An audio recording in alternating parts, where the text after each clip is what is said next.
showing up, but I want to welcome and thank you all for tuning in to this program for the Climate Action Week, All In for Climate Action Week. This program is the Whatcom Museum's contribution to the Climate Action Week, and will be turning the tables on Asian Giant Hornets. I'd like to introduce myself. I am Chelsea Macias, the Whatcom Museum educator. And I will be today's acting moderator. And what that means is I will be moderating both the chat and Q&A functions. Feel free to submit questions to the chat box or the Q&A. I will be moderating both functions, but we will hold all of those questions until the end after our speaker is done with her presentation. Quickly, I want to share some museum updates, some Whatcom Museum updates. And first, I definitely want to share that we are now open. We are open Wednesdays through Sundays from 12 to 4:30 p.m. So please feel free to stop by. And we also have quite a few upcoming programs. Here are a few programs just in the next 2 weeks. We have our virtual Low Sensory Sunday. We have Towards a More Perfect Democracy panel, the history of Camp Glacier Civilian Conservation Corps Project, and we also have the Speakeasy, which is our virtual silent auction. And we also have a conversation with Justice Raquel Montoya-Lewis. And these are all in the next couple weeks, but we do have a lot of other programs, so please visit our Whatcom Museum website for more programs and for more information.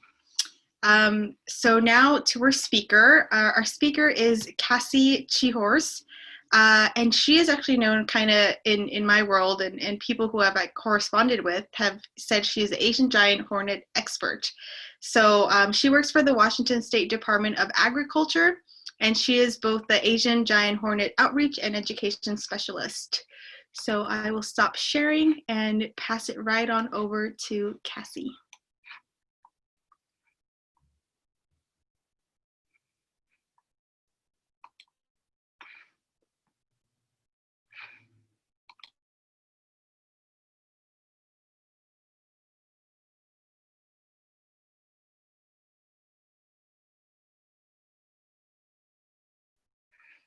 And Cassie, whenever you're ready, we can't see you or hear you as of right now. Would help if I started my video and unmuted myself. Can you see and hear me now? Yes. Perfect. Okay. Can you see my presentation now? Yes, you're all set. Perfect. All right. Well, I just want to thank you for inviting me to Bellingham Climate Action Week and giving me a chance to shed some light on Vespa mandarinia, more commonly known as the Asian Giant Hornet. Like, I do work for the Washington State Department of Agriculture as the Asian Giant Hornet Outreach and Education Specialist. You might hear these called Japanese hornets, yak killer hornets, giant sparrow bees, and the sensationalized murder hornet. We do want to refer to them as Asian Giant Hornets. That is their common name. If you do go and Google them, this will give you the most specific, correct information. They are the largest hornet in the world, and adults range between 1.5 inches to 2 inches. They are native to Asia, most observable from Japan and Korea. They like subtropic to moderate temperatures, hence why they are surviving currently in Washington. You can recognize them by their largish orange-yellow head, and then that yellow and orange bands, the striping patterns on their abdomen. It's important to know what Asian Giant Hornets look like, especially in comparison to some of our native species. Our native species are pretty beneficial to Washington, and they serve an important role in Washington's ecosystem. At the end of this slide, I will go over a little bit about Asian Giant Hornets and their comparisons to some of their common mistaken identifiers, but as of now, I'm just going to tell you a little bit more about them. So if you didn't already know, Asian Giant Hornets do nest in the ground. They will take over at the base of pine trees and holes or in old animal or rodent burrows. They're rarely naturally recorded above the ground. in trees and nests like you might have seen with other insects. And these nests that are in the ground can actually be more than 2 feet wide and contain hundreds of adult hornets. On this next slide, I'm going to show you here a video of a lone Asian giant hornet hovering over one of its nests, which again is in the ground. Last year in September of 2019, actually across the border in British Columbia, in Nanaimo, they did find and eradicate an Asian giant hornet nest. It was at the edge of a forest near a walking path. So it's important to note that these do nest in the ground because while Asian giant hornets typically do not attack unless they feel threatened, they will attack if you do come across a nest. Their natural instinct is to defend the nest, and that's when you could be stung by an Asian giant hornet. A few things to note: if you're stung by an Asian giant hornet or suspect to be, please apply ice to the sting site and take an antihistamine. If you're in pain, take some aspirin and make sure you're cleaning that sting site. If you are allergic to any bees, wasps, or hornets, or think you're having an anaphylactic reaction, if you have an epinephrine pen available, please use it, inject it, and then call 911. However, if you're stung multiple times, you're going to do about the same thing, applying ice, taking an antihistamine. If you're in pain, taking an aspirin, but then you need to seek a healthcare provider promptly. If you're having a severe anaphylactic reaction, again, use your epinephrine pen and call 911.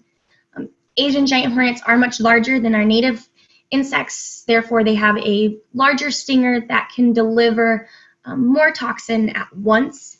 And it can cause damage to the skin surrounding the sting site. Aside from knowing where they nest, it's also important to kind of be aware of when they're active and when you might see Asian giant hornets. I'm going to spend a minute on this graphic here on the right. I'm going to start at the top and kind of go in a clockwise position. So actually during the winter, the only thing that will live are queens. The queens will overwinter, and then moving into March through April in those spring months, the queens will emerge and begin to start their colonies. Moving later into the summer, kind of June-ish through September, they'll start to have the workers emerge from the nests, and they will prey on carbohydrates as a form of energy. So they will hunt other insects, and there might be an occasional honeybee or two that they might prey upon as well. However, moving into those other months towards August through November, this is when we really want to keep our eyes peeled for Asian giant hornets preying on honeybee colonies. This is the time in their life where they stop laying workers, and they'll start laying reproductive queens and males. So there's a need for them to have a higher protein source in their diet. This might be the time where they prey on honeybee colonies. Following that, moving closer into September through December, they'll begin to mate and disperse. And then again in those winter months starting in December, all the males and the workers will die and the queens will overwinter. We do know that one nest can produce over 300 new queens. However, this is hard to track because it's unknown how far Asian giant hornets can disperse from their nest. There's been no studies showing if Asian giant hornets will fly to their overwinter spot and begin their nest there, or if after they fly to their overwinter spot, they'll fly again before they begin their nest. And also, we don't know how far they will fly. We do know that some of the related species can travel up to 18 miles, however. I did mention a little bit about that bee kill, and that's important to know if you are managing hives or if you're managing any bees. A few Asian giant hornets can destroy a honeybee hive in 1 to 6 hours. About 20 of them can. It's been recorded in Japan that it takes about 105 minutes to kill an entire hive. Basically, hornets will hunt and catch individual bees outside the hives and return them to their nests for food. But they will, in those potential fall months as we're entering now, they may want to enter a slaughter phase and take over the entire hive. What they'll do is an Asian giant hornet will mark the hive with one of their pheromones so that the other Asian giant hornets can find it. Then they'll enter what we call this kind of a slaughter phase. The Asian giant hornets will enter the honeybee nest, decapitate the adult honeybees, and drop them to the ground. From there, they'll harvest the brood, which is the pupae and the larvae of the honeybees, and they'll take them back to the Asian giant hornet hive to feed their own young. Asian giant hornets will defend the nest until it is not a food source or it's not needed anymore. And this behavior is most common now, as in the fall. This behavior doesn't always happen, but if it is going to happen, it's going to happen now. So it's important to be aware of this, because not only can Asian giant hornets sting you and be a threat that way, they can also threaten honeybees and the sustainable agriculture in Washington. So where have we actually found these Asian giant hornets? Last year in 2019, in Blaine, the first Asian giant hornet was reported to the Washington Invasive Species Council, and then it was confirmed to be Asian giant hornet by the Washington State Department of Agriculture. Following that, this year we have had some confirmed sightings and confirmed traps of Asian giant hornet. Together we have had 9 confirmed sightings of Asian giant hornets. One thing to note that if you look at the types, some of the types have been queens, mated and unmated, while some have been males and workers. If a queen is not mated, she's unable to produce an Asian giant hornet colony, as well as if we catch a mated queen, the colony cannot survive without her. So all of the Asian giant hornets found have been found in Whatcom County in the areas of Blaine, Bellingham, Birch Bay, and Custer. Based off these signs, we created surveys. What you see in the 2 bottom pictures are called response grids.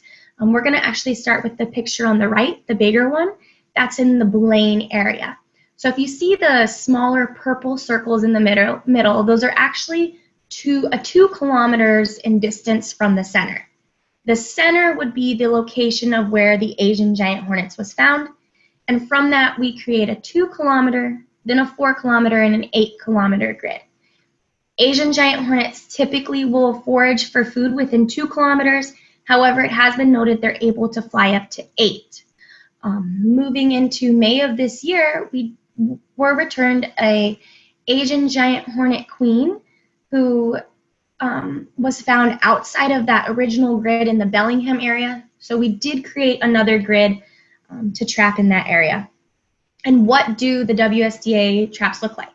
So if you see all of these green squares on the screen, that is every single Washington State Department of Agriculture trap. Any of the blue circles or the blue triangles are confirmed sightings of Asian giant hornets. Together, the Washington State Department of Agriculture is deploying over 620 traps, and we have started deploying live traps in hopes of catching a live Asian giant hornet to track it back to its nest, and I'll talk about how we're going to do that a little bit later. But trapping isn't just the Washington State Department of Agriculture.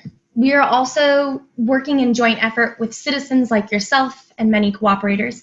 A huge thanks out to citizen scientists who are actively committed to the 17-week-long program to help not only create and offer their own materials for the Asian giant hornet bottle traps, but committed to that weekly monitoring and commitment of returning the collected specimens. Between you citizen scientists and cooperators, we have over 1,500 traps deployed in Washington State. This is kind of the areas that we kind of targeted, where we sent out mailers and we really targeted advertising to get Asian giant hornet bottle traps up. But I want to show you an overview of the entire state of Washington.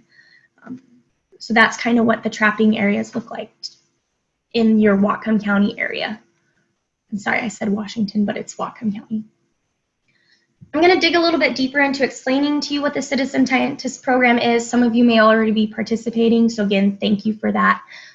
We did have to change the narrative to Washington residents only.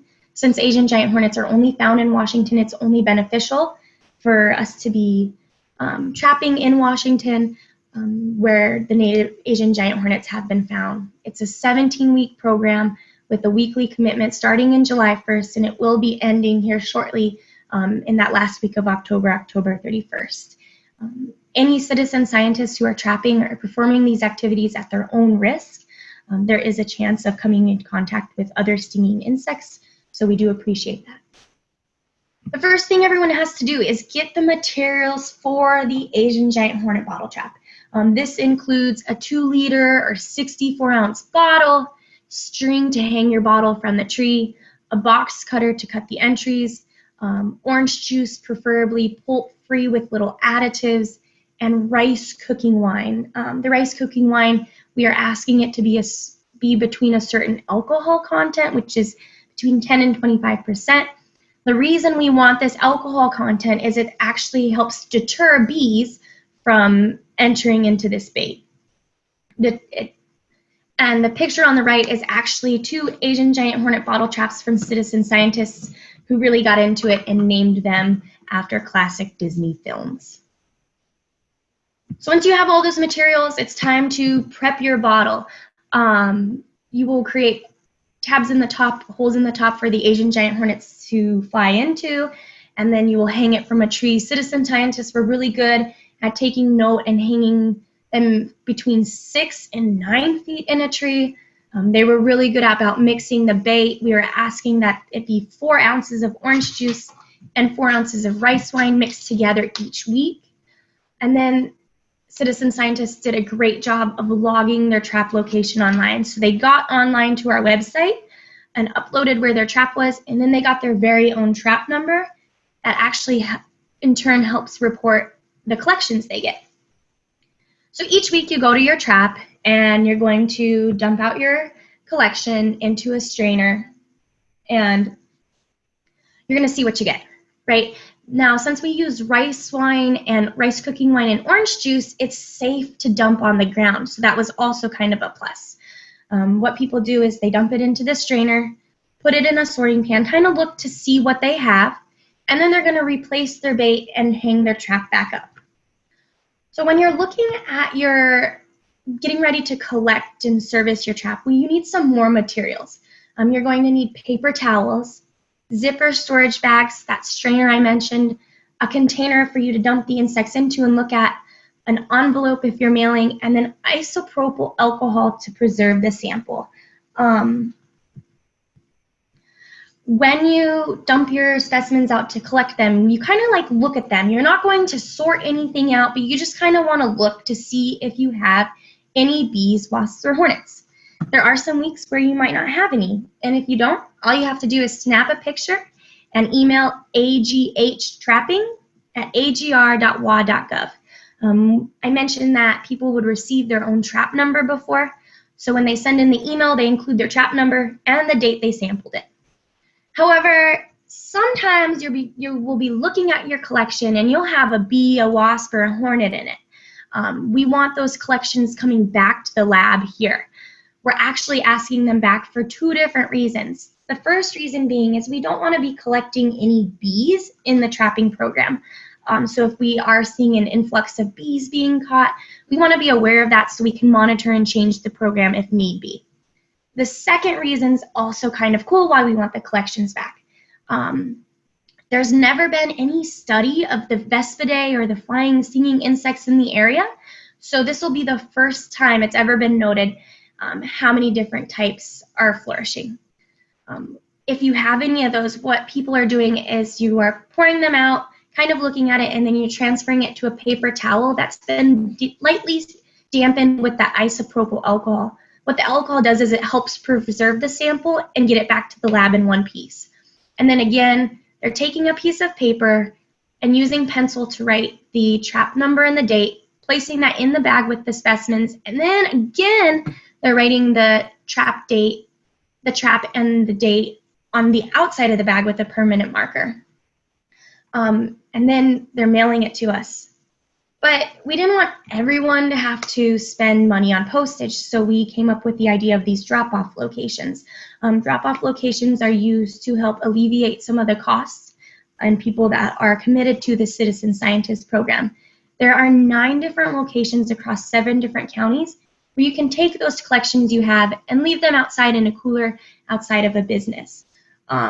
You can find the drop-off locations on our website at AGR or at www.agr.wa.gov/hornets. And it's very important that we get these back for those reasons. So what happens if we find some of these Asian giant hornets and we're able to catch them live? We have been confirmed sightings of Asian giant hornets, and right now we're just waiting to catch a live one. So what we're going to do is once we have a live Asian Giant Hornet, if you look at the picture in the middle, that's actually a radio transmitter tag. So what we're going to do is we're going to cool down the Asian Giant Hornet enough to where we can glue the radio transmitter tag and then give it a minute to come back.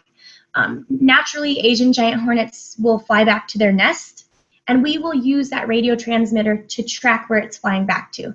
If you look at the picture in the middle, we've done some trial runs with other native insects where the radio transmitter actually sends a signal to our phone, and we are able to track where it's flying.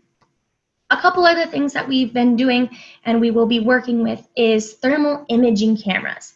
So if you look at the picture on the very left, that is a thermal imaging camera. What we can do is we can point it at the ground or point it in the trees to try and see if there's a heat source. Hopefully by being able to use these things in combination, we'll be able to locate the nest to eradicate it.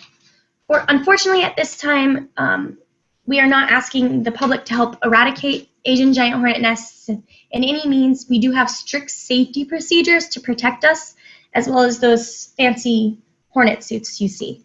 And that's kind of it for as far as what the Washington State Department of Agriculture is doing in terms of trapping and what citizen scientists have been doing. Again, if you're participating, we thank you so much. We couldn't find all the reports without you, and we couldn't trap over such a large amount of area. So I'm going to switch over to talking a little bit about some of the Asian Giant Hornet imposters and some of the insects you might want to be on a lookout for. So of course we have our bumblebees. We love our bumblebees. They're little, they're furry, and they're black and yellow. We want to keep those. The next insect is actually a bald-faced hornet. It's actually not really a hornet. It's found in most of North America, most common in the southeastern United States. It's usually about a 1/2 inch to 3/4 of an inch. They're usually a little bit bigger than yellow jackets. And you can identify them by them being mostly black with kind of a creamy to white color on their markings. Typically, they're very white.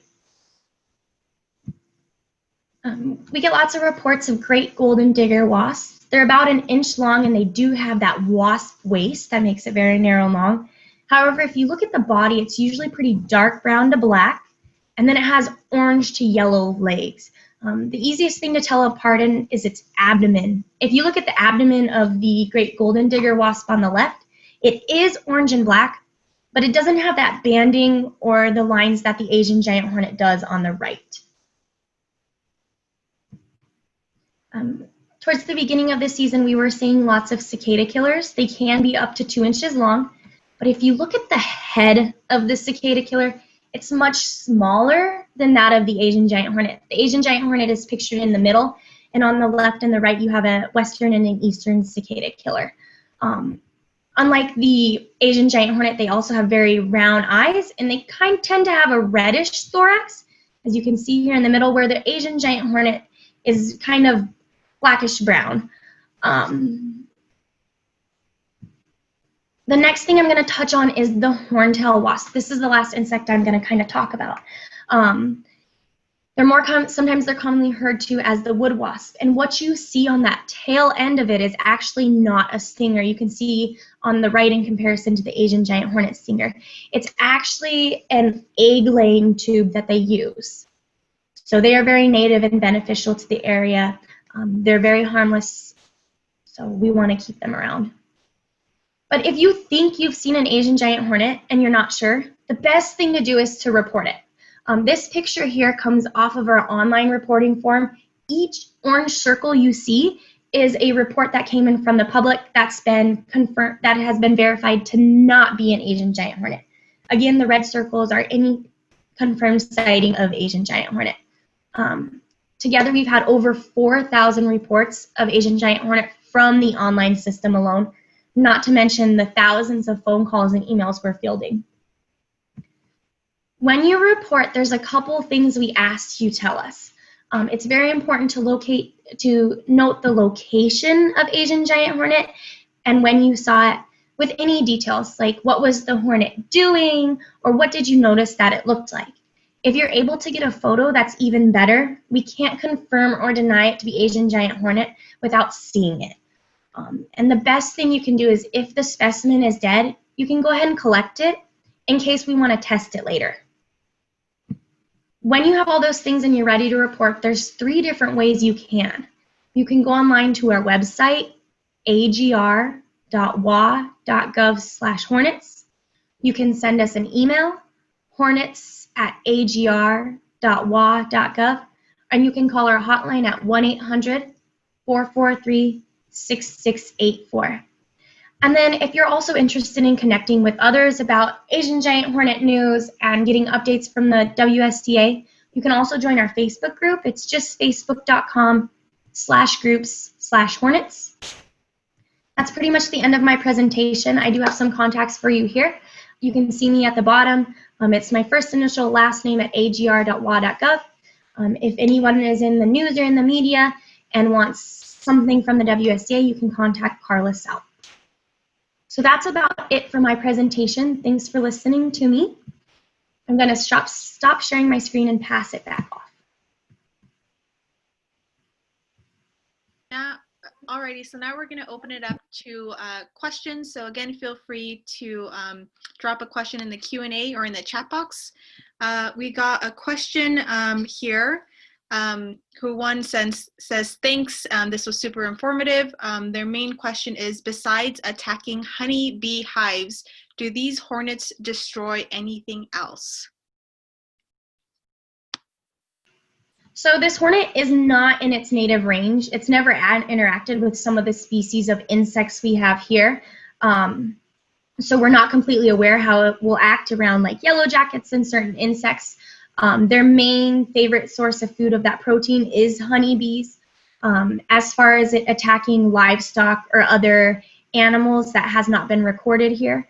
If you suspect any of your animals or livestock or anything to be stung by an Asian giant hornet, the best thing to do is visit your vet immediately as possible or contact one of those emergency vets.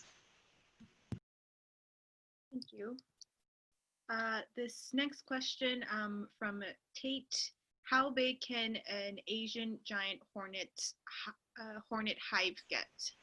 Okay, so they do nest in the ground, so remember that. They can get up to 2 feet wide, produce over 300 Asian giant hornets. Yeah, I think that answers that question. You said 200, and sorry, I'm typing in the answers as well, so that. Was it 200?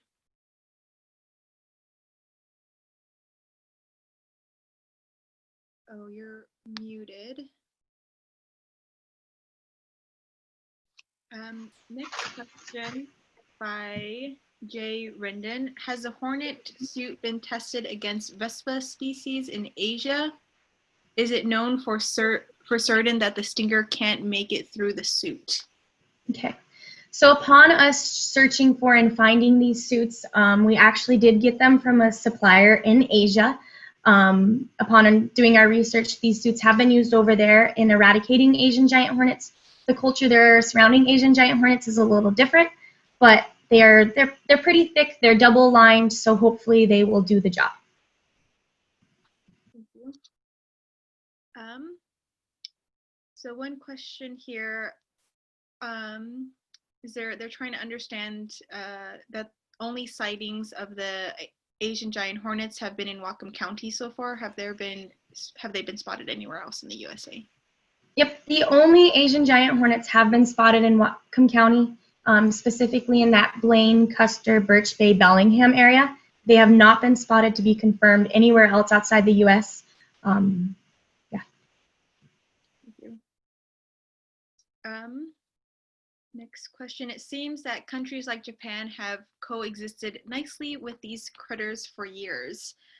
In your honest opinion, is there too much of a hype around the threat of the Asian giant hornets? So I'm going to kind of touch on 2 things.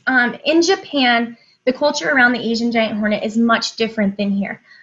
They do actually consider the pupae and larvae of Asian giant hornets to be a delicacy, as well as there are people who manage Asian giant hornet hives to create their nests above ground into different sculptures in a form of art, as well as they do use Asian giant hornets sometimes in a form of energy drinks. So the culture in Japan is quite different than here. Also, without having Asian giant hornets here, we don't know how threatening they can be to agriculture. They like to feed off ripened fruit, so we don't know the effects it can have off there. They could be very detrimental to honeybee colonies. 20 Asian giant hornets can wipe out a colony anywhere between 1 to 6 hours. Losing our honeybee population could also be very detrimental to Washington, as well as they could potentially sting you and place you in a serious to critical condition if you're stung multiple times or if you're allergic. Maybe the thing about hype is that the media did sensationalize Asian giant hornets to be termed murder hornets, but we did our best to funnel those inquiries back to Washington state residents and did our best to educate and inform the public to provide facts and transparent information to help people know what to search for when Googling themselves. Thank you. Besides honey, what do the Asian giant hornets eat? So Asian giant hornets feed off carbohydrates that will be from different insects as well as honeybees. So they just basically eat carbs and protein just like any other hornet.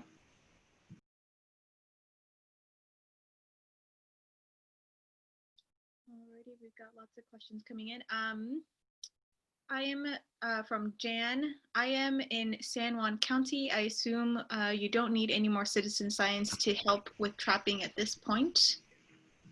So citizen scientists are more than welcome. We appreciate any effort. Trapping is only going on for another month, but if you're interested in trapping, you're more than welcome to deploy a trap or two and commit to the rest of the season. There are people actively trapping in San Juan County, though.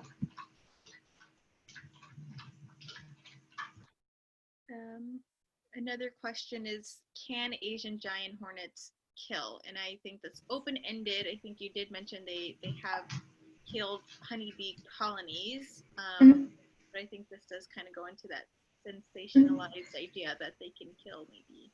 Yeah, so in Japan and Korea, there is about 20 people that die from Asian giant hornet stings every year. Asian giant hornets are typically non-aggressive, but if you are near a hive and they feel threatened, they will attack and potentially sting you. The other thing that they do is they do secrete a venom, and if you get that in your eyes, it can cause severe damage to your eyes as well.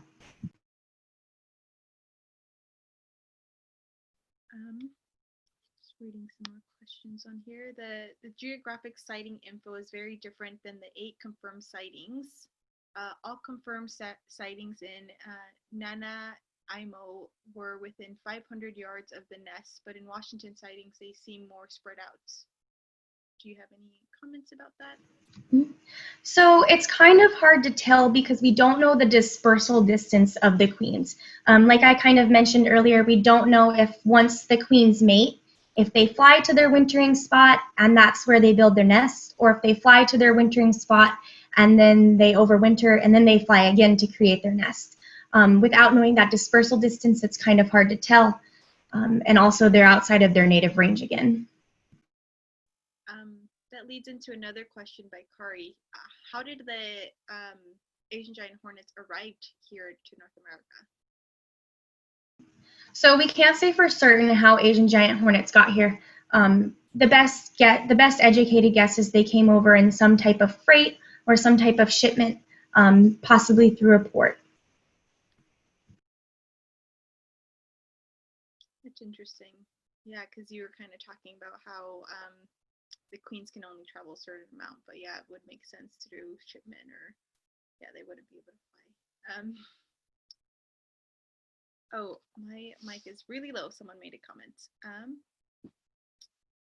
Can a sting to the eye blind you? That's a question. So it's not exactly a sting. They can secrete a pheromone, and if that does enter your eye, it can cause some damage. Can you talk more about how the Washington State is cooperating with the BC Ministry of Agriculture people? Are you combining efforts? So we do have bi-weekly meetings where we do coordinate and give updates on our different programs and what we're doing and how they're working. The They, in British Columbia, they are actively trapping. However, it's not within our jurisdiction to trap over there, so they have their trapping efforts and we have ours, and then we just coordinate through meetings. That's really awesome working together. Any other questions? Okay, we have some more coming in. So interesting about the ways the Japanese interact with the Asian Giant Hornets. I assume they keep honeybees as we do. How do they protect their honeybees? If they do not feel the need to eradicate the Asian Giant Hornets, perhaps we do not need to do so either? Question mark. Mm-hmm. So there's a couple different things to mention on that topic. Asian Giant, okay, so over there, they're Japanese honeybees. Over here, they're European honeybees. They actually are a different species, so they can't interbreed. I get the question as, okay, so Japanese honeybees have kind of evolved with Asian Giant Hornets. They do have a couple defense mechanisms to help keep their hives safe from Asian Giant Hornets. When a lone Asian Giant Hornet enters a nest, what the Japanese honeybees, or what the Japanese honeybees do is they will create kind of a bee ball, which is the hornets here, and they'll kind of mass up around it, and they'll vibrate to increase their body temperatures just enough to kill the Asian Giant Hornet without killing themselves. Now, some of the honeybees will die from increasing this temperature, but it's better to sacrifice a couple honeybees than the entire hive. Now, that's just because that species has evolved with Asian Giant Hornets. Some of the other keepers over there have continually been experimenting with excluders, which is kind of like a mesh protection in front of the managed hive. However, that can be kind of tricky to manage because it could exclude honeybees from being able to enter and leave the hive. As we do, how do they protect their honeybees? So the other thing that I get is, why don't we bring their honeybees over here? Well, I already said that they can't interbreed because they're not the same species. And though they also have mites that are very detrimental to our honeybees, if we were to encounter those mites over here, we would see a great decrease in our honeybee population. It's really interesting that the Japanese honeybees evolved that way. I did not know that they can increase their body temperature too. That's really amazing. Have the specimens found been DNA tested to see if they are genetically related? So we do have a procedure when we find an Asian Giant Hornet here. We collect the specimen and then we do sacrifice one of the legs to take it off for DNA testing.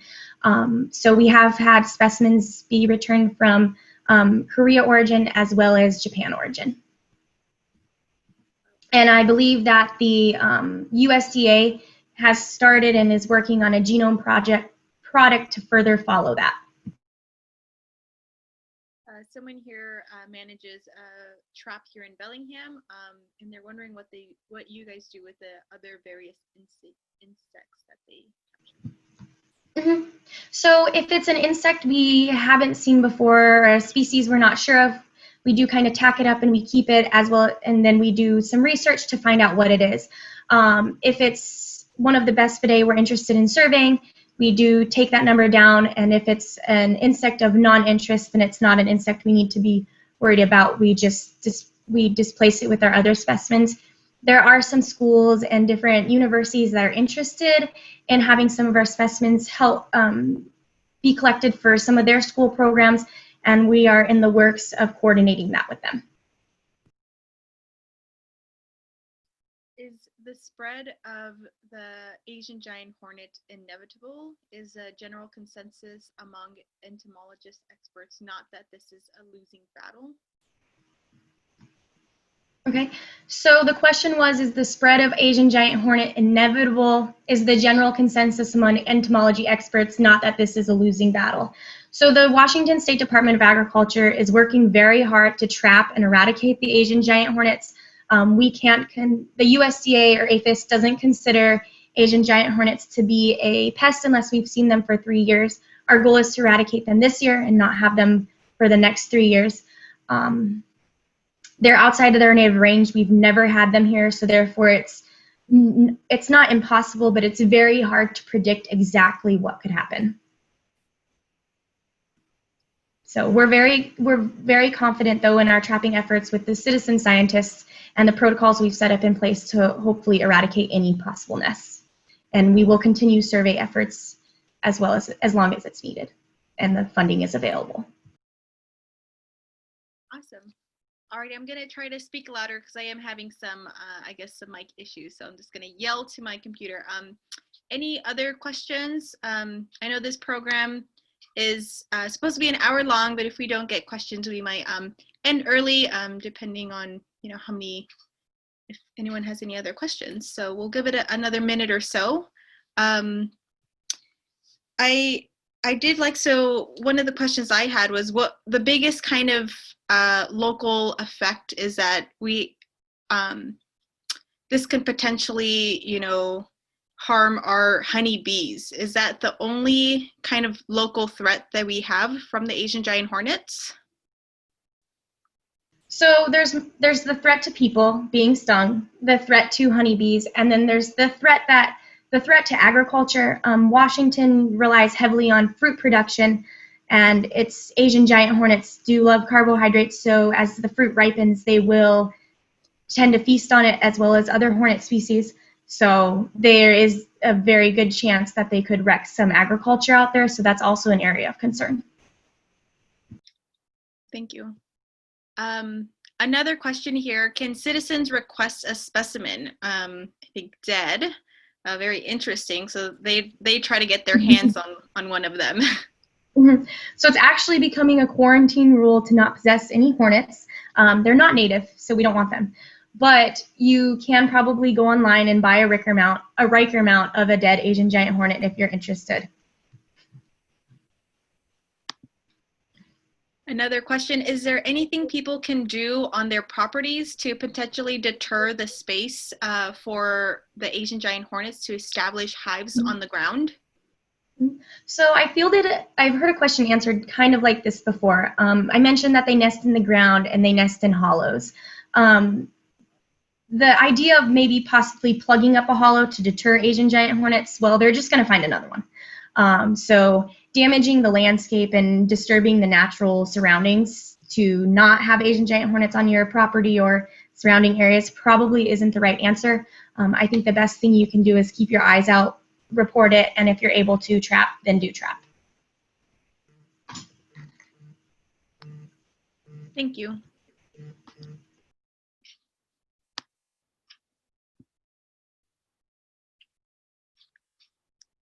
Let's see.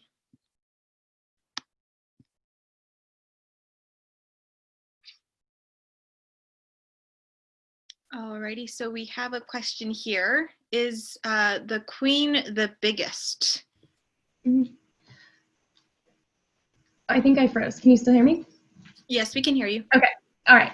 So they typically are 1.5 to 2 inches. The queens typically are more wide, more fat. You will only usually see queens in those spring months when they're getting ready to start their hives. Once they do start their hives, they will be underground, and then you should just be seeing workers or males until they begin to mate.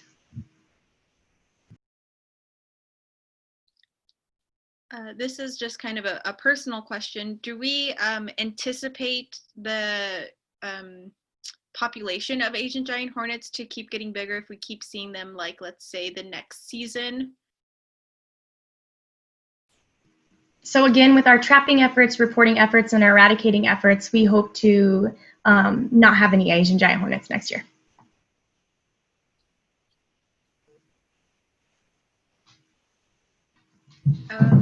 Another question, Cassie, is this a full-time position you have dealing with Asian giant hornets? What kind of budget does the state have to combat the Asian giant hornets? My position is full-time working on just Asian giant hornets. Some of our other outreach communications, as well as some of our managing entomologists, are working on Asian giant hornets, but they also have other projects that they're committed to as well. As far as the budget questions, I would have to refer you to my boss, and if you're interested in that, I can leave you his contact information. Thank you. I guess these are just, good questions. What is bigger, the cicada killer or the Asian giant hornet? So cicada killers can be up to 2 inches in length. However, the Asian giant hornet is typically almost 1.5 to 2 inches in length. So there's kind of your battle. Sometimes in the spring or late fall you might see, sometimes in the spring you might see queen cicada killers that tend to be larger than a typical cicada killer, but typically they can be up to 2 inches. Asian giant hornets are 1.5 to 2. Look for the size on the head as well as the striping patterns. If you're still not sure, go ahead and take a picture, collect the specimen if it's dead, and report it. Thank you.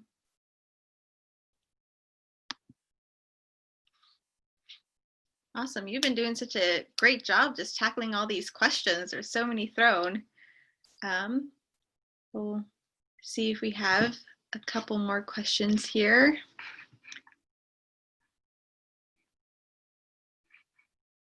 Let's see. I guess this is, you might need to reiterate some of the, have the traps you've sent out caught any yet? So, you've spoke on that a little bit already, but for anyone who... We have trapped 3 Asian Giant Hornets in our Asian Giant Hornet bottle traps.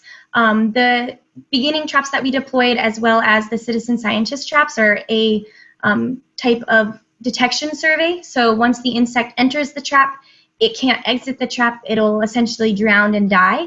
Once we started catching Asian Giant Hornets in a specific area, we switched our survey to actually use live traps. So once the insects enter the traps, again, they can't leave the traps, but they are above the bait mixture so they won't drown and die. This is one, I think you've talked about this a little bit, but again, can dogs and cats be killed from Asian Giant Hornets? So an Asian Giant Hornet sting delivers a lot of venom. If you suspect that a cat or dog can be killed by an Asian Giant Hornet, your best recommendation is to visit a local vet or emergency veterinarian. They are actually the best experts to handle any type of stings. Great. I did post, so one of the questions here, can you point us towards how to make DIY traps? Is there a YouTube video that shows us? I did, in the chat function, leave a link to the Washington State Department of Agriculture how to trap page, so you can follow that link. But Cassie, if you have anything you'd like to add. Nope, just to reiterate, go to www.agr.wa.gov/hornets, and at the top there's a link for the trapping. You can click on that. From that, there's 3 other sublinks that will give you more information. We do have a YouTube channel for the Washington State Department of Agriculture, where it has a sub-channel with just Asian Giant Hornet videos. There is a 15-minute video that will show you the instructions on how to trap, as well as you can download the instructions from our website, or you can view them on the website. Thank you. John submitted a question. Is it legal to send dead specimens from Canada into the U.S.?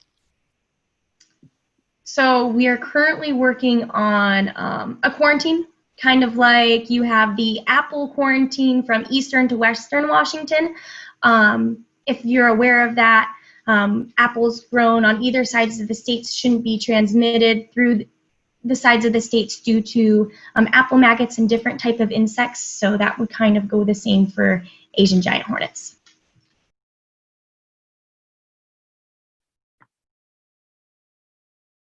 Thank you. Great.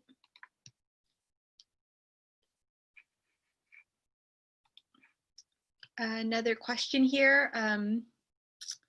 This is kind of asking what the inside of the Asian Giant Hornet's nest is like. Is it paper? Is it smaller sized cells? What does it look like? So it does on the inside look like a typical hornet nest with the paper cylinders. The larvae inside the Asian Giant Hornet nest is actually white, and from that you will see the Asian Giant Hornets emerge when they're ready. Thank you. Interesting. How fast are the Asian Giant Hornets? Is a question. So to give you a speed I'm not certain of that number, but they are rather big and they're kind of clumsy. So for instance, if they are out in the if they are outside and they're hunting other insects, a lot of the times they can't just capture them and kill them out of the sky. They'll have to like kind of corner a bee or whatever they're eating on a leaf or on the ground, and from that they'll capture it, they'll kind of mash it up into a ball, and then they'll bring it back to their hive. So. Thank you. Wow. Yeah, I think this is the most questions I've had out of any presentation the museum has put together. That's really amazing. Everyone is really interested in these Asian giant hornets. Do you get from people like in your, circle just saying like, oh, I think I saw one, or I hear a lot of people just saying like, oh, I think I saw one, and even myself, I'm like, was that one? It looked huge, but no confirmed. So I field hundreds of reports, thousands of reports. I have my friends that'll text me pictures and things like that, but it's really just I'd rather have people report than not, and possibly potentially miss something. So it's never a big bother to me to respond to a report. Yeah, just report. If you think you saw it, report it. Let's see. Interesting. I'm not sure. I think people are really, let's see. Do they bite? Do the Asian giant hornets? So they can bite you. They might like take a bite of your arm. They can do that. Typically they're going to sting, however. The sting will deliver venom, but yeah, so the sting will deliver toxin, but the bite might take a chunk of skin out of you.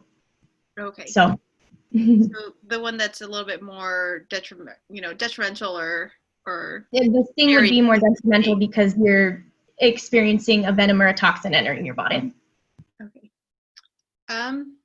Awesome. So I think we've got a few people who I think were submitting multiple questions. Thank you for submitting all those questions. I think we really appreciate it. I really appreciate having all these questions. A lot of the questions that were submitted I also had, so I think that cleared a lot of them. Yeah, we got a couple more minutes, so again, if anyone has any other questions, feel free to upload them. Was that you in the chat box? Okay, so we have the link that Cassie has been mentioning in the chat box as well. Please visit, again, the agr.wa.gov/hornets. That will, I know I've been on that site multiple times preparing for this, so I've been doing a little research. And we've got just some comments saying thank you for the great presentation. It was really amazing and super insightful and had so much information. I think I could tell you've been doing this multiple times because you just, have it down so well.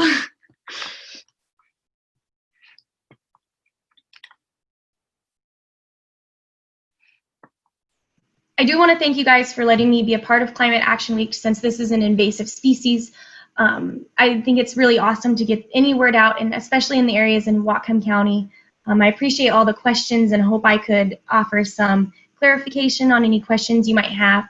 If you have any other ones, feel free to send me an email. It's just hornets@agr.wa.gov. I'll do my best to field those. I don't work the weekends, but I'm back in every morning at 7 a.m. on Monday, so I'll be back in touch as soon as I can. Awesome. And again, that email address is in the chat box, hornets@agr.wa.gov. Alrighty, thank you everyone. Thank you for participating. Thank you for asking all these great questions. And have fun. We have Bellingham Climate Action Week. It's still going all the way through Sunday, so I'll most likely see people who are interested in the other Climate Action Week programs. And again, feel free to visit the Whatcom Museum. We are open. Our hours are Wednesday through Sunday, 12 to 4:30 p.m. And yeah, visit our website, whatcommuseum.org, for more information and programs. Yeah, I think we're going to end this one a little bit early. And thank you again, Cassie.